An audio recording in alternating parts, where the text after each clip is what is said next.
Okay, so good evening po sa lahat at sa mga naka-join sa Google Meet. So purihin po ang Diyos sa oras na ito dahil tayo po ay mag-aaral ng mga salita. Buksan po natin ang ating mga Biblia dito po sa 2 Corinthians chapter 13 verse 5. Yun sa mga naka-join sa Google Meet. 2 Corinthians chapter 13 verse 5. Sabi po dito, examine yourself whether you be in the faith. Prove your own selves, know you not your own self, how that Jesus Christ is in you, except you be reprobate. So purihin ang Diyos sa pagkabasa ng kanyang salita. Tayo po'y manalangin. Ama, makapangyarihan sa lahat, sa gabi ito, kami po ay nagpupuri ng papasalamat na kayo po, Diyos, ang nawa.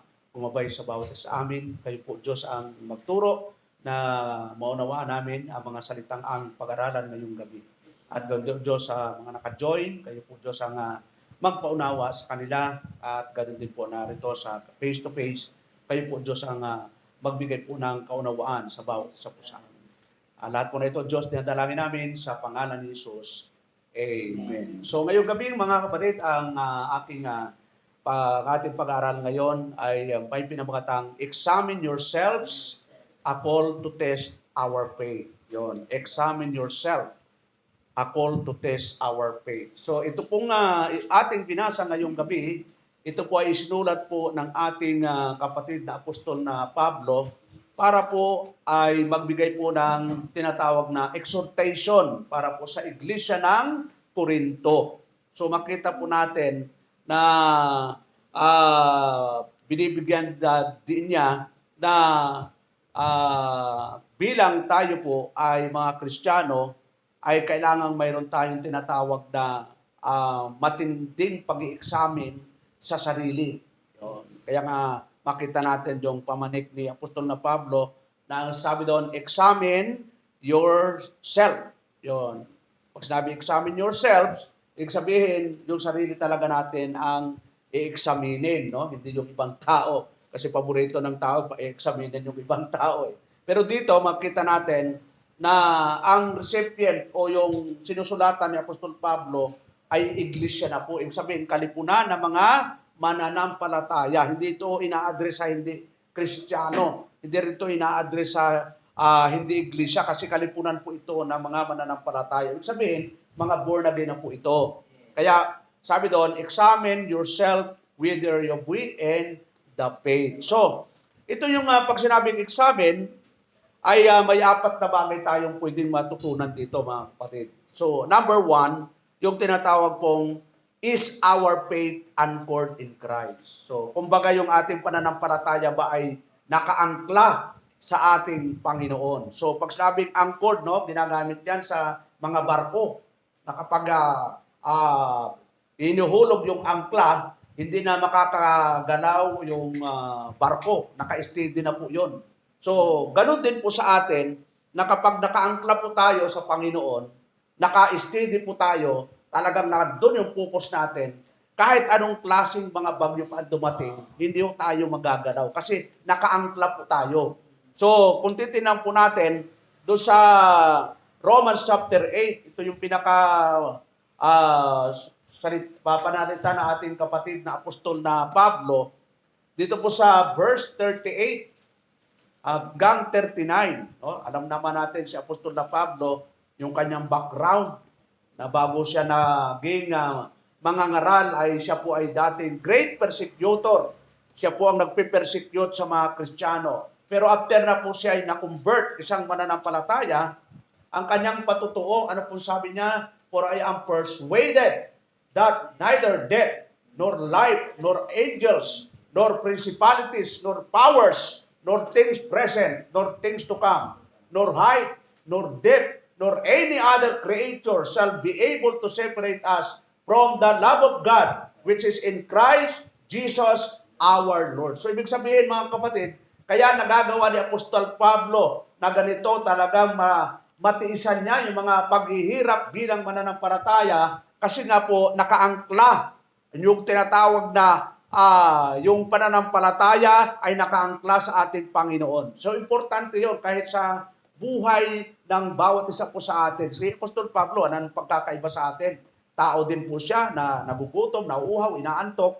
Kumbaga, talagang makita lang natin yung buhay ng Apostol Pablo na ibinigay na po niya, talagang mataas yung kanyang level ng kanyang pananampalataya sa ating Panginoong Hesukristo. Kaya kung makita natin din po, no, sabi daw sa ating binasa, for I am persuaded, yun, that neither death, kahit kamatayan daw nor life, nor angels, nor principalities, nor power, nor things present, nor things to come, shall be able to separate us from the love of God. So alam ni Apostol na Pablo yon, na talagang kahit anong mangyari sa buhay natin dito, mayroon na po tayong tinatawag na assurance of salvation. Yun ang nagbibigay sa kanya ng inspirasyon na aanin mo naman dito ang material na bagay.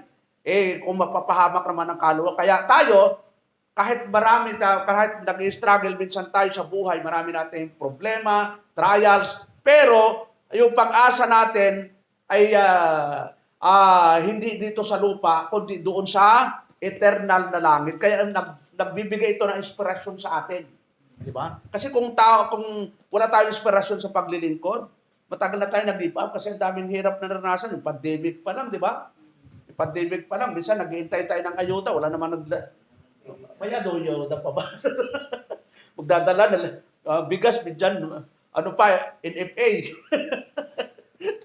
Di mga sardinas, okay lang yun. At least pasalamat tayo. Pero, di ba, maraming mga paghihirap. Pero bakit nagpapatuloy tayo? Kasi nga, maganda nakaangkla tayo sa ating Panginoon. Talagang nakapokus tayo na maglingkod sa Kanya. Kasi kung pag wala tayong pag-focus, ang mangyayari niyan, parang easy-easy, parelax-relax, dadalo, hindi. Babasa, hindi. Yun. Magpipray, hindi. Aattend ng prayer meeting, hindi. Minsan, oo, hindi. Ay dapat talagang puro oo yan. Yun. Sabi nga, pwede kang mag-absent sa gawain pang-emergency. Pag may emergency lang. Kung walang emergency, bakit a-absent ka, di ba? So, pag nakaangkla, mataas yung inspirasyon mo na gawin yung ministeryo sa Panginoon. Tingnan natin yung Hebrew, chapter 12. Yun, ito sulat din natin, kapatid na Apostol na Pablo, kung paano po siya magbigay ng inspirasyon sa mga mananampalataya. Sabi po niya sa Hebrew, chapter 12, verse 2. Tingnan natin yung sulat ng ating kapatid na Pablo sa mga mananampalatayang Hebrew. Sabi niya sa Hebrew chapter 12 verse 2, looking unto Jesus, the author and finisher of our faith, who for the joy that was set before him endured the cross, despising the shame, and is set down of the right hand of the throne of God. So ano makita natin? In-encourage ni Apostol Pablo na yung mga mananampalataya ay saan titingin? Sa ating Panginoong Hesukristo. Kasi kung titingin tayo sa ating kapwa, matagal na tayong wala sa paglilingkod. Kasi lahat tayo, kahit kami, mga pastor, may mga weakness kami. Wala akong perfectong pastor, wala rin perfectong kapatiran. Ang perfecto lang talaga ang ating Panginoon. Kaya sabi ng Apostol Pablo, looking unto Jesus. Bakit tayo kay Kristo? Kasi nga, alam ni Apostol na Pablo, kahit mismo siya, may weakness. Siyempre, pag nakita natin yung weakness na isang tao, minsan nade-discourage tayo. So, kapag tayo po ay nakaangkla sa Panginoon, ano man yung discouragement, ano man yung weakness ng kapatiran natin, hindi na tayo matitisod. Yun. Kasi minsan, pag yung nakakatisod, ibig sabihin, mayroong pangkulang sa atin kapag tayo po ay medyo matitisurin pa. Yun, baka nasa tinatawag pang baby character pa. Ano pa yung sabi doon? John 15:5. Yun, ito yung pananalita ito ng ating Panginoong Hesukristo. Ano pong sabi niya sa John chapter 15? Yan, sundan po niyo ako matid kahit kayo po yung nasa bahay. Yun, sabi niya sa John 15:5, I am the vine, you are the branches. He that abideth in me, and I in him, the same bringeth forth much fruit. For without me, you can do nothing. Sabihin, pag hindi tayo nakaangkla sa ating Panginoon, hindi 100% na talagang nandun yung tiwala natin sa Panginoon si Kristo, wala ho tayong magagawa. Yun. Sabi ng Panginoon, wala tayong magagawa. Kaya ang talagang manatili tayo sa ating Panginoon. So itong chapter 15, tinutukoy ito yung tinatawag na discipleship, Christian living. Hindi ito tumutukoy sa eternal na pagpaparusa. Kasi kapag hindi tayo nanatili, kung mapapansin natin doon sa verse 2, every branch in me that beareth not fruit, he take it away. And every branch that beareth fruit, he forget it, that it may bring forth more fruit. Kaya kapag ang Kristiyano hindi naging faithful sa gawain, ang Diyos na mismo ang tatanggal sa kanya. Yun. Mamalayan mo na, bakit wala na? Wala na yung mga kapatid natin. Hindi naman pinapaalis, di ba? Okay lang kung lumipat ng gawain, nakaparehas. Pero yung iba talaga, bumalik na sa sanlibutan, dating kasama natin, ngayon ay Katoliko na. Di ba nakakaawa yun? Nakakalungkot. Dating kasama natin, nag-asawa ng unbeliever, naakay naman ng asawa ng unbeliever. Kasi maliwanag po yung Bible na huwag kang makipamato.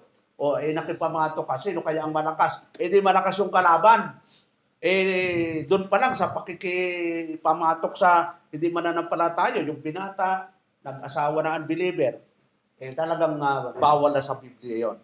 So, pangalawa na dapat ating matutunan mga kapatid is our faith full. Dapat yung pananampalataya natin ay full talaga. Hindi pwedeng kalahati, full. So maganda di ba yung cellphone natin, gandang gamitin yan, full charge eh. Hindi ka mag-aalala na baka pag nagbabiyahe ka, ay malubat. Yun. So kailangan din sa atin, mga mananampalataya, dapat yung ating pananampalataya ay full. So, tingnan muna natin yung mga example dyan nung panahon ni Stephen, no? Sabi doon, Acts 6:5. Sabi doon, tinan po natin, Acts chapter 6 verse 5. Ito yung mga example na mga talagang full of faith si Stephen during the time.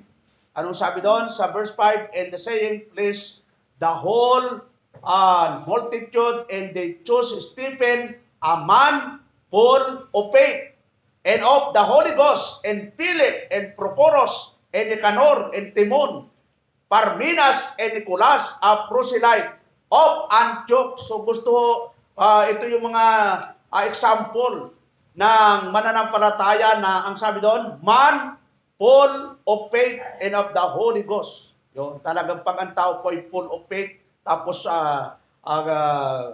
tinatawag na filled of the Holy Spirit, hindi mo yan matitinag, ano man ang mga problema, ano man struggle, kasi nga nandun matibay yung kanyang pananampalataya full.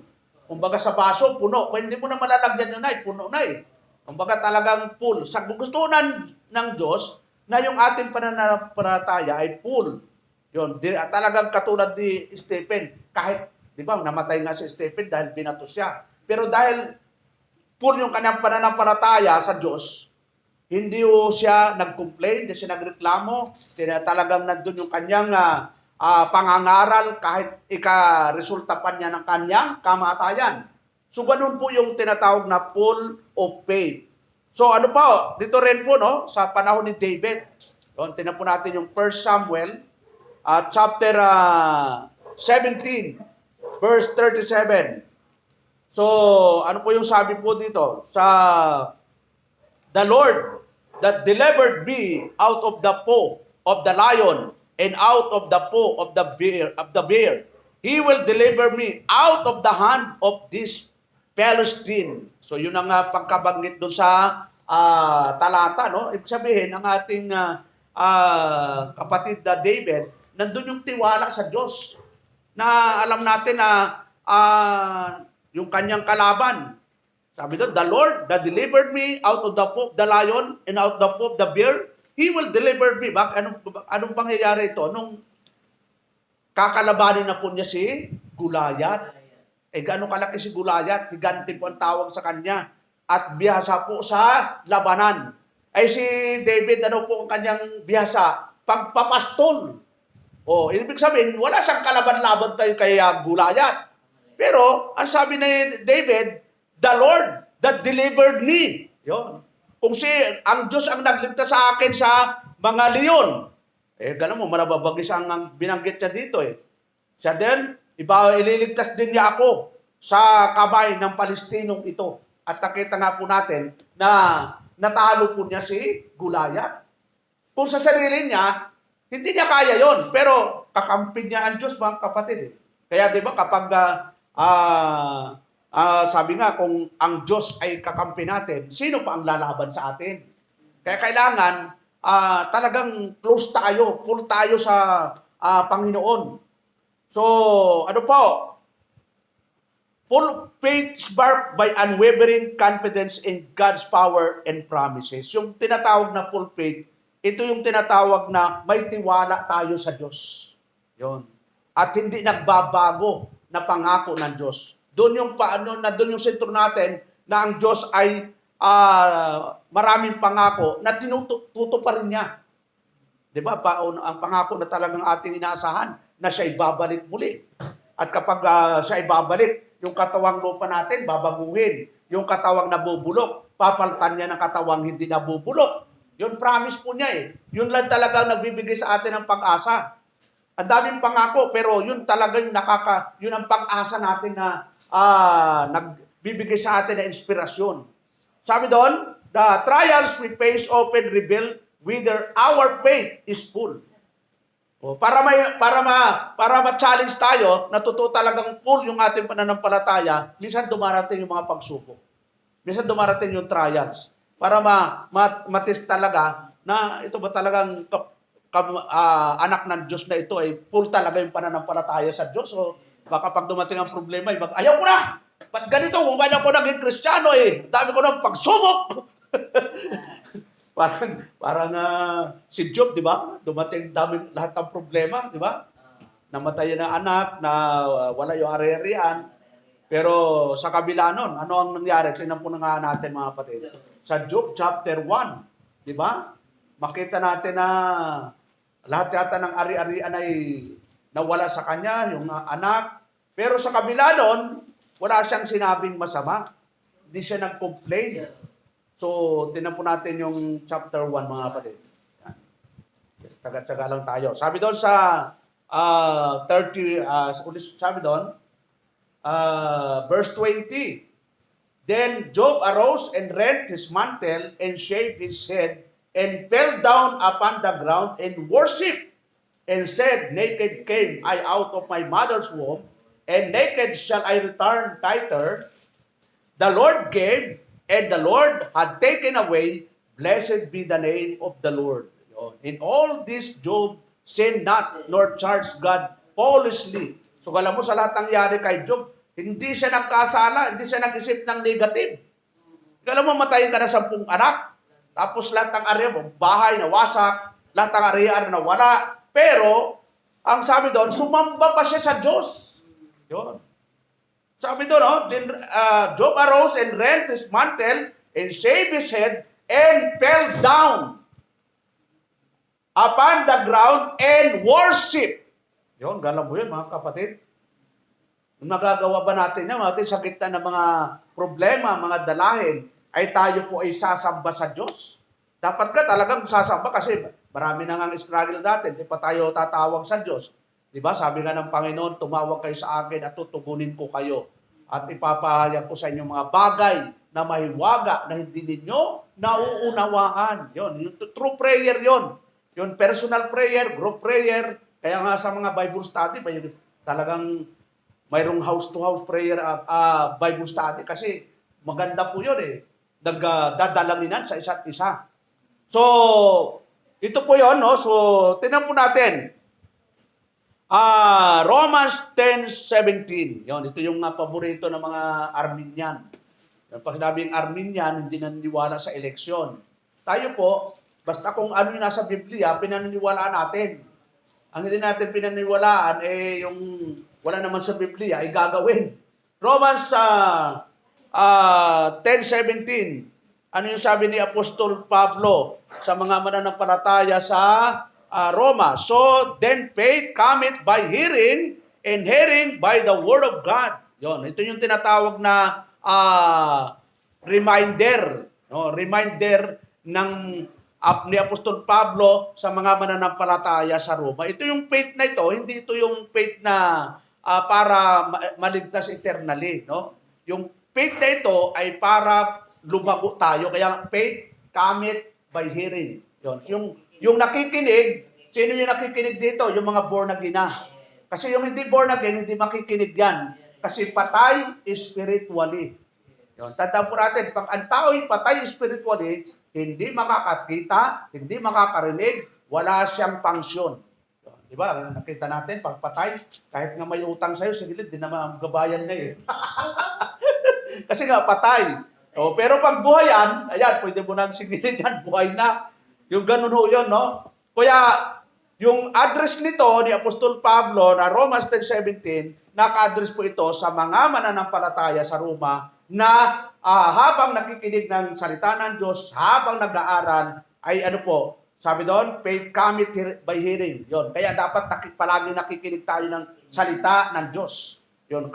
Kaya nga, di ba, ang hinahanap natin ay makapag-share ng salita ng Diyos. Kanino tayo mag-share? Yung buhay spiritual na, mga born again. Kasi hindi natin hahanapin yung patay kasi hindi pa buhay eh. Yung patay hindi makikinig eh. Kaya naman naranasan natin ay anong pilit mo kasi hindi ka buhay eh. Pero kahit yung buhay, kahit hindi mo pilitin, kusa. Kasi buhay na spiritual eh. Pero pag patay, kahit anong pilit mo, nako, ay tsaka na lang. Wala akong panahon. Ang daming reason. Ako nga dati dito, di ba? Talagang house to house namin. Di ba? Nadatnanan nyo kami, si Makmak, ganito pa lang eh. Nagsabi yung Sister Margie, dito na kami, Pastor, lilipat, galing kami, sabi kayo galing sis. Dito pa lang tayo eh. So, ibig sabihin, ang dami dito, talagang sa 10 bahay, wala pa talagang nagre-response. Binabahay-bahay namin ito na eh. Dati, ni Brother Amor, Brother Sherwin. Pero, pag buhay na yan, kusa na lang, parang sinanay ni Lourdes, talagang sabi, Pastor ka ba? Sabi sa akin eh. Sa biyaya po ng Diyos. Yun. Nag-attend po sila sa oneness dati. Yun, yun. So, biyaya po ng Diyos na kapag buhay, kusa naman talaga. Na magkikinig, kusa talagang nagugutom yan. Kaya sabi noon, mapapalad yung nagugutom. Sinong nagugutom? Yung mga buhay. Yung patay na, hindi na po nagugutom yan. Hindi na rin nauuhaw yung mga patay. Bro, ang nauuhaw, nagugutom, ay yung mga buhay spiritually. Kaya, sabi doon, mapapalad yung nagugutom. Ano yung kinagugutoman natin? Yung mga katuwiran ng Diyos. Kaya kapag nagbabasa tayo, nakikinig, yung spiritual natin, ay ito yung pinaka-feeding natin. Pinaka-pagkain para lumago tayo spiritually. Yon, so, tingnan natin. Pangatlo, no, is our faith rooted in the gospel. Yon. Yung ating pananampalataya, ito yung iba pa yung sa pananampalataya dito na sa Ephesians 2:8. No? Kasi yung Ephesians 2:8, pananampalatayang galing sa Panginoong Jesucristo yon. Pero yung is our faith rooted in the gospel, bunga ito ng pangangaral. Halimbawa, tulad ng pinag-usapan natin na Presidente, yung tungkol kay Kristo. May mga kakilala tayo, kaibigan, naniniwala na si Kristo ay tao lamang. Yun. Kasi sabi nila, si Kristo ay nagutom. May Diyos bang nagugutom? Si Kristo ay nauuhaw. May Diyos bang nauuhaw? Kaya na mga tanong eh. Hindi nila alam, kaya nauuhaw si Kristo, nagutom, kasi nga po, nagkatawang tao. Tingnan nga po natin yung Philippians, no? Kasi kapag hindi po ang aral ay hindi nakabatay sa salita ng Diyos o sa tinatawag na true gospel, magkakaroon talaga ng problema. Tingnan po natin yung Philippians. Sabi ng ating kapatid apostol na Pablo, who being in the form of God, yun, being form of God, thought it not robbery to be equal with God, but made himself of no reputation, and took upon him the form of a servant, and was made in the likeness of men. And being found in passion as a man, he humbled himself and became obedient unto death, even the death of the cross. So, kaya importante yung pag nag-aaral ng salita ng Diyos. Kaya kailangan palagi, pag every pag-aaral, may ballpen, may notebook, na ililista yung mga verses para pagdating sa bahay, pwedeng i-review. Maganda nga ito ngayon dahil tayo po, ay naka-record itong ating prayer meeting. So, pwede niyong balikan sa YouTube. Yun, i-upload ko po ito. Ibig sabihin, pwede mo nang balik-balikan kahit 10 beses, 20 times, para ma-master mo yung mga inaaral natin. Eh, hindi mo na minsan, habang naglalaba, pwede ka magpa-play ng preaching. So, ibig sabihin lang dito mga kapatid, importante yung tinatawag pong ugat, rooted in the gospel. Alam mo yung pananampalataya natin na we are elected by God the Father before the foundation of the world. Ugat 'yon sa aral ng Biblia. Tingnan po natin mga kapatid. Kasi maraming pumupuntar dito eh. 'Yon. Kasi ayaw nilang matutunan yung aral ng Diyos. Tingnan natin Ephesians chapter 1 verse 4. Anong sabi po doon? According as He had chosen us in Him before the foundation of the world, that we should be holy and without blame before Him in love. Ayun. So, tinan mo natin, no? Ang sabi doon, ay pinili niya na tayo bago pa likhain ang mundong ito. Yun, alam mo, kailan tayo pinili? Bago pa likhain ang mundong ito. Isang aral ito, na ito yung pinakapundasyon. Pag alam mo ito, na tayo pinili ng Ama, magkakaroon tayo ng humility, magkakaroon tayo ng humbleness, na sa eternal na kaligtasan. Tanda mo natin, 4 na klase ang kaligtasan, no? Pwede niyong ilista. Number 1, eternal phase of salvation. Yon. Pangalawa, legal phase of salvation. Yon. Pangatlo, yung tinatawag na vital phase of salvation. Pang-apat, ay practical phase of salvation. Pang-lima, final phase of salvation o yung glorification. Yan, tinuturo ni Amilian every Monday sa Bible study. Siya yung nagtuturo doon kina Sir Janice. Yun, para pinag-training natin. Para ano man ang mangyari, mayroon tayong dinidisciple. Parang Paul and Timothy. So, tingnan natin, no, doon sa Romans 1:16 to 17. Yun, ito yung tinatawag na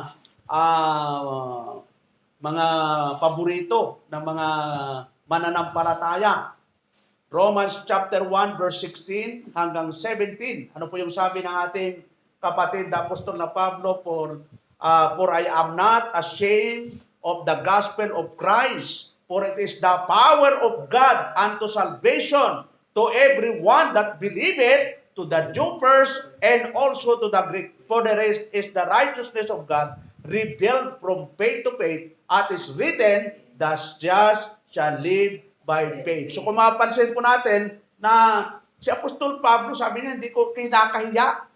Ang hindi niya kinahiya, ang magandang balita ni Kristo. Yun, sapagkat sabi niya, sapagkat ito ang kapangyarihan ng Diyos sa kaligtasan sa bawat mananampalataya. Yun, so ibig sabihin, mananampalataya na yung recipient nito, nung gospel. Ang gospel, hindi recipient, yung spiritually dead. Yung mga buhay na spiritually. Kaya ba kapag nangangaral, punta tayo sa cemetery na, no? Mangangaral tayo, mabubuhay ba yung mga patay doon? Hindi mabubuhay yun. Ibig sabihin, pag ang tao po yung spiritually dead, kahit pangaralan mo, hindi mo talaga uubra. Kailangan mabuhay muna yung kanyang espiritu. At siya na po yung recipient nitong gospel. Siya na yung pwede nating pangaralan. Kaya hindi natin di ba, sa dami ng tao dito sa Belmont, maraming mga Kristiyano pero minsan naliligaw. Nasa iba't ibang grupo. Yun ang talagang misyon natin, yung mga naliligaw na. Kasi yung hindi ligaw at hindi talaga born again, wala ko tayong magagawa doon. Diyos lang talaga ang pwedeng kumilos. Pero yung naliligaw, Kristiyano, born again, yun na po talaga ipapili natin na pag tumatanggap ng salita ng Diyos, kaya lang nasa ibang grupo. Yun po talaga kumbaga sa natin, yun talaga yung ating pagpipray na nawa makasama natin sa gawain dito. Kasi kung alam natin tama tayo, sila ay ligaw, Sabi nga ng Panginoon, maraming aanihin, kakaunti yung mag-aani. Nakita niya kasi ang daming naliligaw eh. Yun, yung mga naliligaw, yun ang aanihin. Yun yung mga taong dapat nating pangaralan. So, sabi doon, tingnan po natin sa Ephesians chapter 2, sabi ni Apostol na Pablo, Ephesians chapter 2 verse 8 hanggang 9, mga kapatid. Sabi ni Apostol na Pablo, "For by grace are you saved through faith, and that not of yourself, it is the gift of God." Ito yung sinasabi natin kanina. Not of works, lest any man should boast. Papansin natin na tayo daw naligtas sa biyaya ng Diyos. Past tense na po, no? For by grace are you saved through faith. No? Ang tanong, kaninong faith yun? It not of yourself. Hindi daw sa atin sarili. It is the gift of God. Yung faith na yun, regalo po ng Diyos. Wala hindi ito nagmura sa atin. Kasi yung iba, naku, dahil sa pananampalataya mo, kaya naligtas. Hindi daw, not of yourself eh. Oh. Kaninong faith yun? It is the gift of God. Gift nga eh. Pagregalo, hindi galing sa, yung regalo sa akin, hindi galing sa akin yon. May pinanggalingan po yon. Kasi kung regalo galing na sa akin, ako nang regaluhan, hindi na regalo yon kasi galing sa akin eh. Pero pag galing sa iba, si nanay, birthday ko sa 27, magre-regalo. Baka magregalo nga. Oh, galing sa kanya, ibinigay sa akin, yun ang regalo. Hindi nung magbibigay ako ng pera na yun. Magbibigay ako ng pera, bili ka, regalo mo sa akin. Hindi regalo yun. Ako rin ang nagbigay ng pera. So, yung faith na yun, hindi ho sa atin. Talagang galing po sa Diyos. Tingnan mo natin, not of works.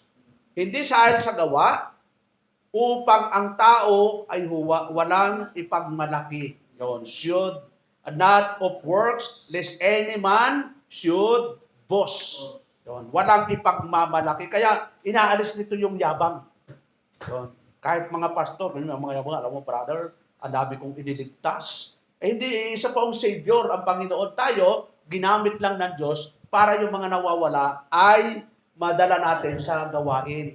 Kumbaga, instrumento lang tayo, pero ang tagapagligtas, ang Panginoon. Kaya nga, di ba, 1 Timothy 2:5, sabi doon, there is only one God, and there is only one mediator between God and man, the man, Jesus Christ. So, isa lang yung mediator. Tayo, hindi tayo mediator.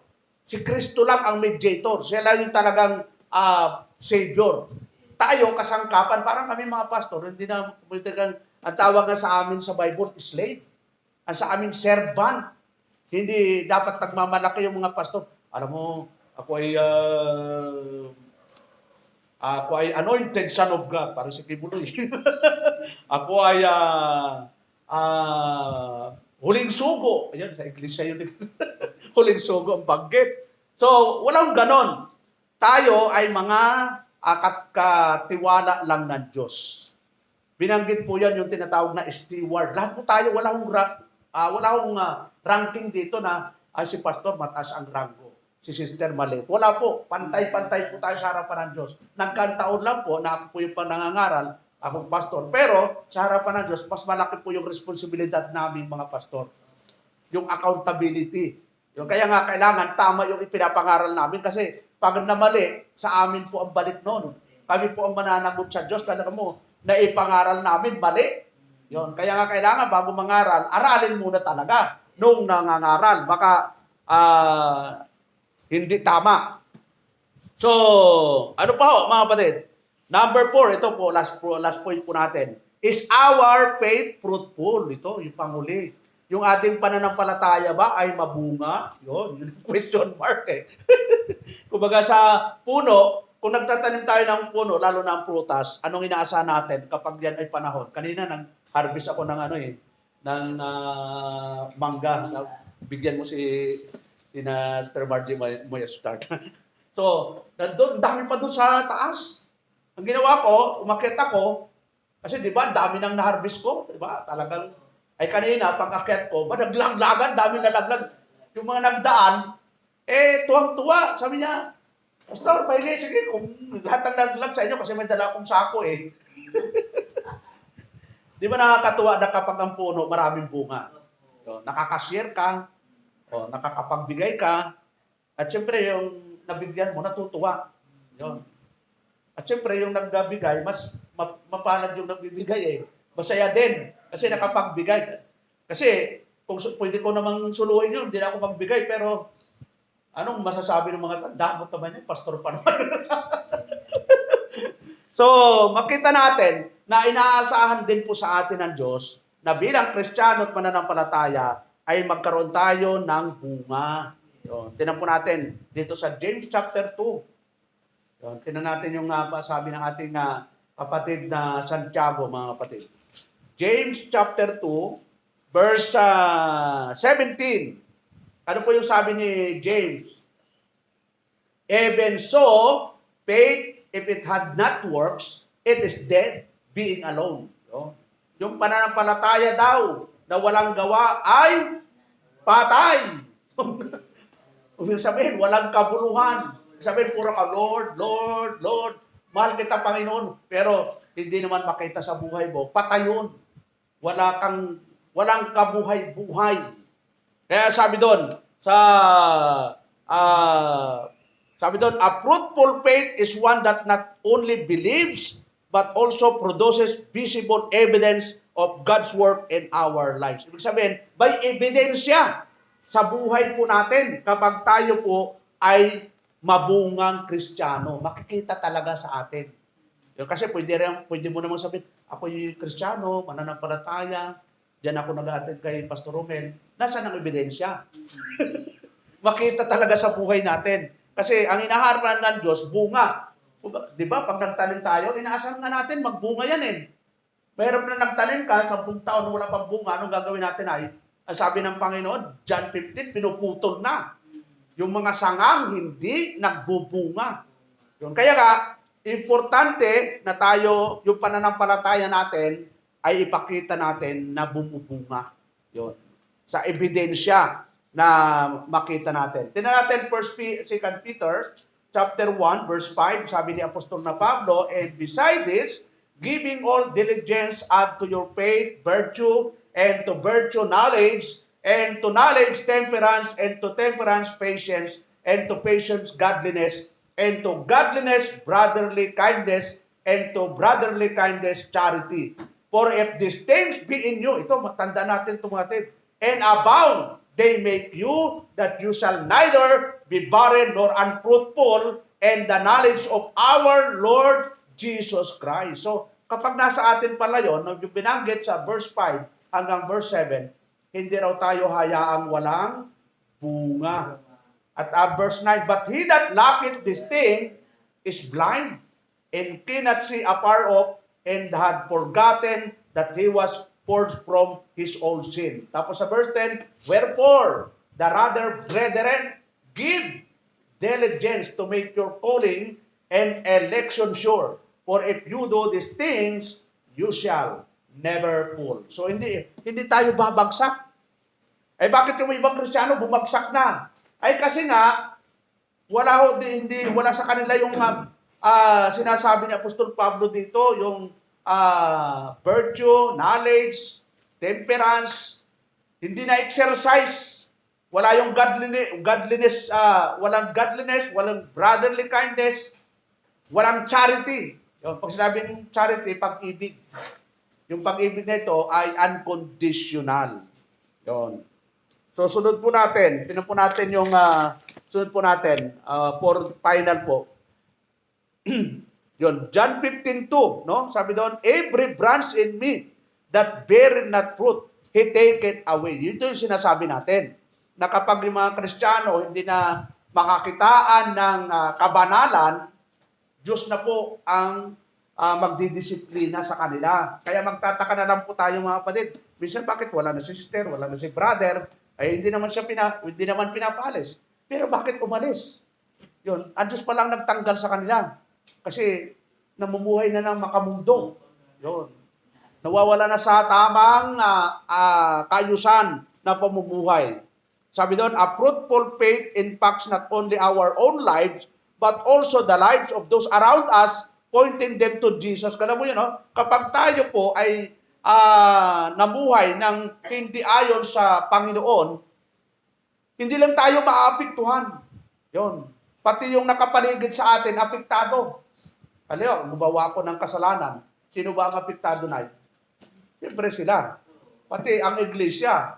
Ano yung pastor? Kasi pastor gumawa ng kasalanan. Alam yung pastor ng babae. Yon. Nako, tatlong asawa, dalawang asawa.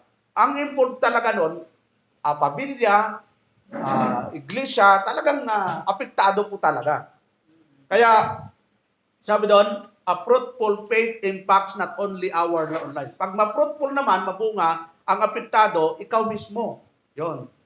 Talagang makikita nandun yung paggabay sa atin ng Panginoon. At nakapaligid sa atin, magbibinipit din sila ng pagpapalang ibibigay ng Diyos sa atin. Di ba?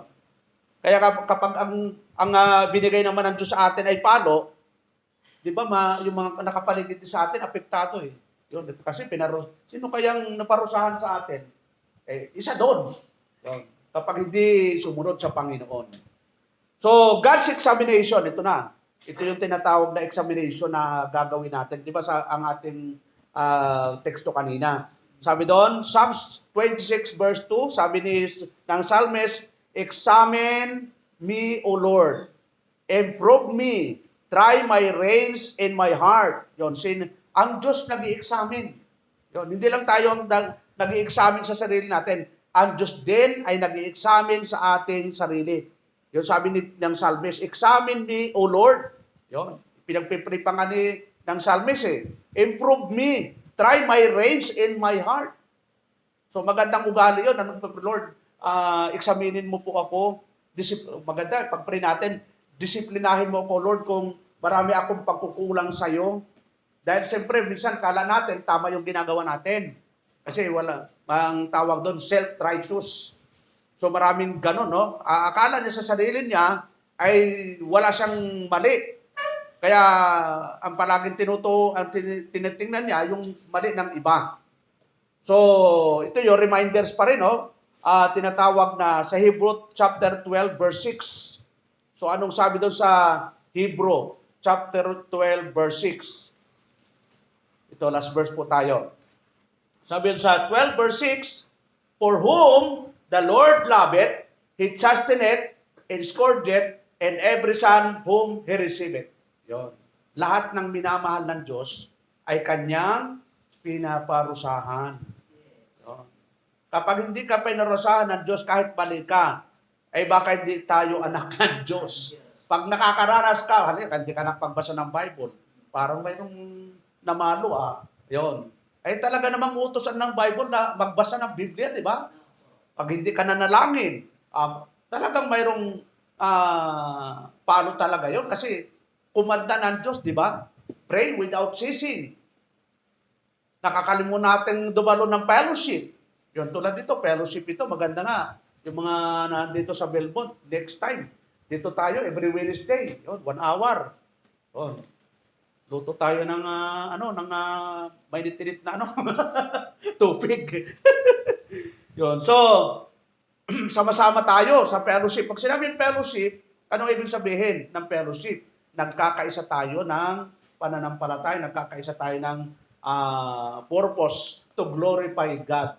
Ang fellowship, hindi yan panahon ng chismisan, hindi panahon para siraan natin yung ibang tao, kundi panahon yan para palakasin yung bawat kapatirang nandun sa fellowship. Kasi may mga fellowship na hindi fellowship ang nangyayari. Chismisan siraan, alam mo si brother, si sister, hindi natin gagawin sa fellowship yan. Hindi na fellowship yan. Ang purpose ng fellowship, magpalakasan sa isa't isa. Ay paano tayo lalakas spiritually? Nung nagsisharing tayo about the Word of God, yun, kaya natin yan sis. Si Hug nga namatayan papalakasin natin yung kasi hindi natin alam yung mga kapatira na nanlalamig, nanghihina. So maging kasangkapan tayo mga kapatid na palakasin ang mga kapatid natin sa tulong at biyaya ng Diyos, mga kapatid. So, ito yung call to action. Ano yung panawagan para sa action natin? So, babalik lang tayo doon sa ating teksto. Ito yung teksto natin. Balik tayo doon sa ating teksto para yun ang panawagan. 2 Corinthians chapter 13 verse 5. Ano po yung panawagan ni Apostol na Pablo? Sa verse 5, examine yourself whether you be in the faith. Prove your own selves. Know you not your own self, how that Jesus Christ is in you, except you be reprobate. So balikan lang natin yung apat na bagay na ating pinag-aralan. Number 1, is my faith anchored in Christ? Puro pa question mark. Is my faith full and overflowing? Yon. Yung bang ating pananampalataya ay full at nag-uumapaw? Yun, dapat nag-uumapaw yung pananampalataya natin eh. Ano pa? Is my faith rooted in the gospel? At number 4, is my faith fruitful and glorifying God? Fruitful, pero dapat ang natutuwa ang Diyos. Kasi kahit mabunga ka, ikaw lang natutuwa. Baka hindi maganda. Fruitful and glorifying God. So, may isa pang verse pa pala. Philippians chapter 1 verse 6. Ito na po yung last verse bago tayo dumako sa ating prayer. Philippians chapter 1 verse 6, mga kapatid. Sabi doon, being confident of this, very thing that we which had begun a good work in you will perform it until the day of Jesus Christ. So, yung paggawa natin ng mga bagay na mabuti ay dapat hanggang pagdating ng Panginoon. Yung kaya nga walang atrasan. Walang dapat magsabing, Pastor, pahinga muna ako sa Panginoon. Paano ka magpapahinga sa Panginoon pag nagpahinga ka sa Panginoon? Eh di wala ka. Di ba? Kaya, importante mga kapatid na sa panahon na nasa, lalo nang maraming mga struggle tayo ngayon, daming nangyayari, politika, magulo. Ang mga bansa ngayon, magulo din. Kanya-kanyang gera. So, ang daming battle.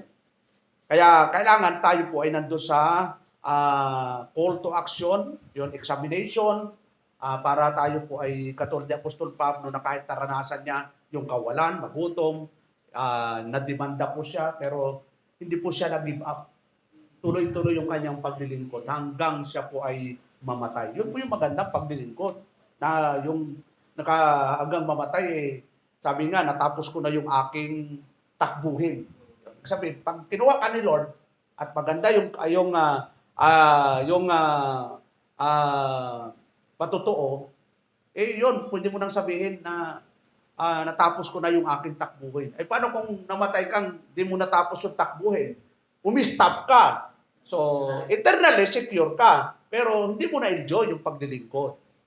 Maganda, ang God, by buhay tayo, tulad ko, 58 na ako sa 27, next Thursday ba yun? Yun. Huwag kayong mawala, baka doon na tayo mag-prayer meeting, dito na tayo mag-dinner. 27. So, 58 na ako. Hindi natin alam kung makakarating pa ako ng 59. Si nanay, ilang taon ka na po, nay?